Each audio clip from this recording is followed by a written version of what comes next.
Yo, what is good, ladies and gentlemen? Good evening. Welcome to the Win in Hand podcast. My name is Royal Flush, aka Draco Rex, aka the Asian Gambit. A lot of stuff happened recently. A lot of stuff recently happened, so I want to go over all of them. So this might be a long one tonight. Thing is, I might not remember all the shit that happened. So you know what I'm saying. Whoever's in the chat, if y'all could, if I miss anything, you know what I'm saying? I appreciate it if y'all let me know so I can go over it too, because there's a lot of things I want to talk about, but I might not know all the things I'm talking about. Well, I might not remember to talk about all the things that's happened because there's a lot of shit that happened recently. You know what I mean? Um, I do want to go into, you know what I'm saying, this new WuKong game. What's up, Licky? Thanks for coming through, bro. I know you're probably gonna listen to this later and shit, but you know what I'm saying. Thanks for coming through right now and shit. I mean, I really want to talk about this Wukong game because it's actually really near and dear to my heart. It's Wukong is the Journey to the West was the first fictional story I can remember. You know what I mean? It's the first fictional story I can think of. It's probably the first epic saga that I know of when I was a kid. Like, you know how young I was when I first know about Wukong? I think I was like 4 or 5.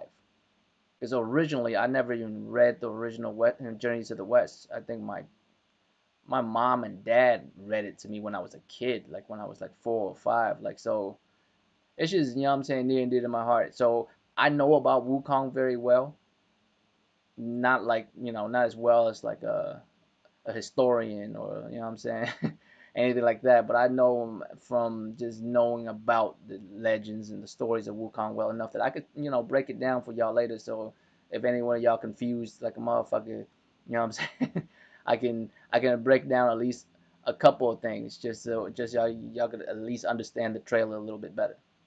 I don't speak Chinese, but I understand somewhat of what they're saying enough to at least explain to y'all what it is. And I'm gonna tell y'all right now, the dialogue in the fucking trailer is not as serious as you think. Matter of fact, it's goofy as fuck. And what's up, Stardust? But before I get into that, I don't know if I like should talk about Wukong first or Ghost, just like spoil Ghost of Tsushima because I want to talk about Ghost of Tsushima. I gave it a while so that motherfuckers can catch up and shit. You know what I'm saying? If motherfuckers haven't beaten any shit yet, but motherfuckers should be beating Ghost by now. And goddamn, you know? So I want to talk about Ghost. I want to go into the finer details about it. I don't really know if I want to speak about Ghost or Black Myth first because Black Myth, you know what I'm saying, it's a new game, so I can still freely talk about it and not worry about spoiling shit for motherfuckers and them dipping out on me because I'm spoiling shit, you know what I mean? So I might, do that last. I don't know yet. But let's talk about recent events first. First thing first, Halo delay, right? Um, in my mind, it's the right call to make. You're in a tough spot either way, but like what's his face said, you know what I'm saying? A, a delayed game could be good, but a game that's bad on release is bad forever. You know what I mean? Even though it's not technically true anymore, you can always patch shit and all that nowadays. But still, you know what I mean? Like that's not what you want to head into the next generation with, a fucked up version of your flagship game. You know what I mean? So I think it's a good idea. I think it's a good idea to postpone that shit. You know what I'm saying? Work as hard as y'all could. Like I'm be really real with you. I don't really think much is gonna happen. And even on top of that, right? I don't know. Yeah, maybe I shouldn't talk about it because it's still rumors. It's not even. Fuck you mean, Jemiah? What do you mean? A whole bunch of motherfuckers doing podcasts at once? Is that what you're saying? What are you talking about?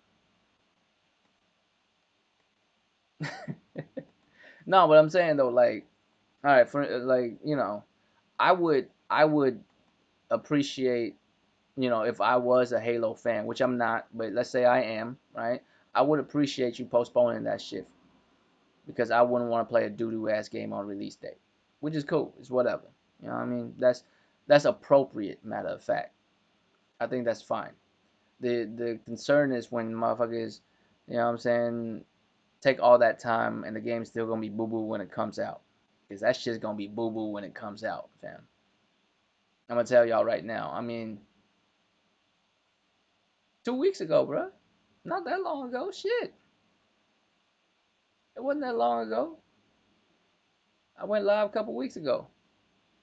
It's sporadic as fuck, man. Sometimes I just don't feel like doing it because I was in the middle of playing video games or some shit. You know what I'm saying? Sometimes it's just like sometimes I'm just playing games. I'm like, fuck it. I don't feel like talking about games. I'm playing it. You know what I mean? And sometimes there's just so much shit that's out there that motherfuckers do want to talk about and shit. You know what I mean? I want to make sure I can do that. But yeah, man. So that's on the agenda tonight. I don't know how long this one's gonna take. It might take a while. You know what I'm saying? It might take a while for me to finish this one though, because there's a lot of recent events that you know what I'm saying? A lot of things that happened recently, and we need to like I need to at least make sense of some of it. Not not for y'all, but for myself. You know what I'm saying? I need to make sense of some of that shit. So I mean, I can't really call it when it comes to you know what I'm saying. When it comes to God damn. When it comes to Halo, I don't feel any type of way about it. Like I don't hate it, I don't love it. It's just not my shit. But I have seen that in fucking trailer, and that shit was horrifying.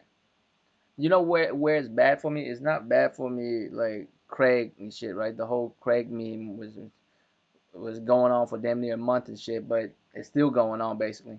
What's up, JKS? God Code, fam.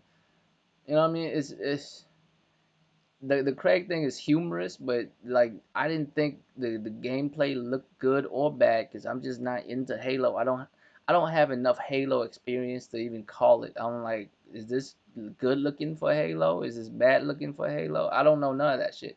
Here's what I do know: the villain of the game. I think this is the villain. Like I said, I'm not a Halo dude at all, so I can't really even call it. I don't know if it's I don't know if he's the bad guy of the game, like he's the main bad guy, you know what I mean? He's the villain of the game or some shit. The dude with the beard and shit, and he's like talking cash shit. Right? He's basically the alien version of Kutan Khan from Ghost of Tsushima. You know what I'm saying? He's over here talking mad shit, right? So I like that dude when he came on screen. I was like, Jesus, you know what I'm saying? Y'all need to put some more work in this motherfucker because the animation looks so stiff. I know he's not a real human being, but like you could tell like the animation was very funny. Like he doesn't move naturally like a living creature would. You know what I mean? I don't know how to explain it. Like that's the best way I know how to explain it. It's like it doesn't feel like motherfucker it's like moving like normally. Like maybe I'm just so used to so many games being so streamlined and smooth with their animations that I could notice that really easily. But as soon as I saw that, I'm like, oh, that looks terrible. I don't know about the gameplay. I don't know about none of that shit. It just looked terrible. So it is a good idea to you know what I'm saying postpone that shit for a year or two. You know what I'm saying to get it right. Now recent rumors, and you know we don't put too much fucking trust and believes in rumors like that. But recent rumors are saying that motherfucker might be postponed to 2022, and also they might be discontinuing you know the Xbox One X series altogether. Like they're not even gonna like work on those. Those are just rumors. I don't know if those are true or not. We'll cross that bridge when it gets there because that's just rumors. I don't believe in none of that shit. You know what I'm saying? Whether it's PlayStation or Xbox, I don't believe in random ass rumors because anything can happen. I mean, a cool move, really though. I want to say that it's not gonna be that much better a year from now. Like it will be better. Hopefully it'll be better. I think it will be better, but I don't think it's gonna be that much better than what you're seeing right now. You know what I mean? Like they're not gonna be able to do that much more to it. But hopefully I'm wrong for Halo people. But I don't see it, right?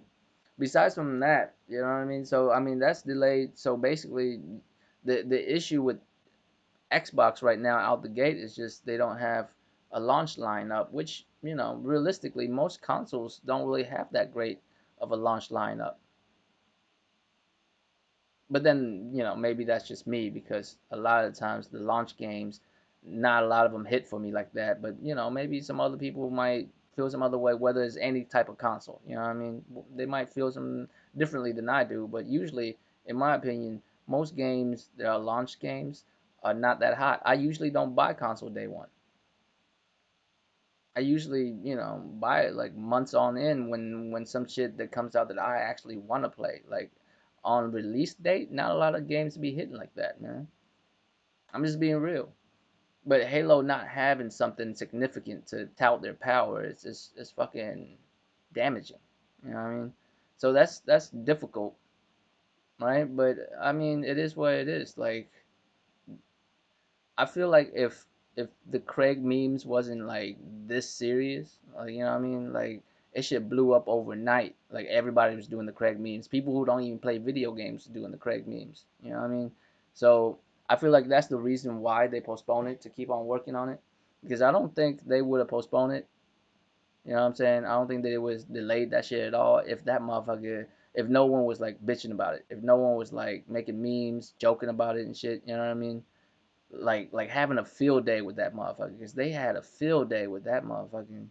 You know what I'm saying? Craig was everywhere on every type of social media. You know what I'm saying? You can't escape that motherfucker, and you still can't. The motherfucker's still around. I knew that motherfucker's gonna be around for a solid month at least. The internet moved through shit really quickly, right? But some things stay for a long ass time. I still see Craig to this day on my timeline. You know what I'm saying? So I hope it turns out well. I just don't have much trust. Just like how I've been talking about Xbox as a whole this generation. You know what I mean? I hope things turn out well, but I just don't have trust that it would. And that's just the way it is. On to other things though. The Epic and Apple situation. You know what's weird? What's up, logical nonsense? You know what's weird though? The Epic and Apple situation. Didn't Android do that too? Didn't Android take them off of their stores too? Correct me if I'm wrong, but I thought Android did too. I don't play they shit, so I don't know. You know what I mean? I don't have an Epic store on my laptop or on my phone or nothing, so I don't really know. I don't play fucking Fortnite and all that bullshit. But I understood. Well, it is what it is. I called it. I knew it would be a shitty ass game. But that's just my opinion. Fatal loves it. I don't know if it's true or not that he loves it, but he say he does. You know what I mean? And there's no reason to lie about that. I guess. You know what I mean? Because I never lie about games I like and don't like. You know what I mean? But I think that shit looks trash as fuck, son. But we not here. Like I guess Battletoads is recent events, but it's not really that shit doesn't really hit like that. I don't really need to talk about Battletoads. Battletoads speak for itself. Yeah, like Android, Google phones are all the same. They also ban Epic from they shit too. They also like what I'm saying, say no thank you to Epic too after that shit. So it's not just Epic versus Apple. It's Epic versus basically every mobile reseller. I mean not retailer, every mobile developers basically. They hold the key to that shit. And and you know what? Here's the craziest thing. Like I don't see how Epic can win this shit because business is business. You know what I'm saying? Business is business. The thing is, it doesn't matter how you feel about it. It's just black ink on white paper. It's business. You're not gonna be able to get around it. They already discussed this shit. You've already discussed this with every company that you do this business with. You know what I mean? That this is the way it go down, and you was fine with that, and you broke that agreement. You had an agreement with Apple, with Samsung, well, Samsung, but not really Samsung, Android. You know what I mean? You had an agreement with Android, with Apple, with all of them. That's how it's going down, and then you step out of bound, right? You step out of bound, and then expect them to conform to you. That's not how it works. You know, that is not how it works. And the thing is, with that being said, I don't see how Epic can win it all. Right? Epic, I don't see how they can win it all. There is only one way it could happen, and it's such a far fetched shot that I don't see how it would happen. Right? So here's the thing: when it comes to legal,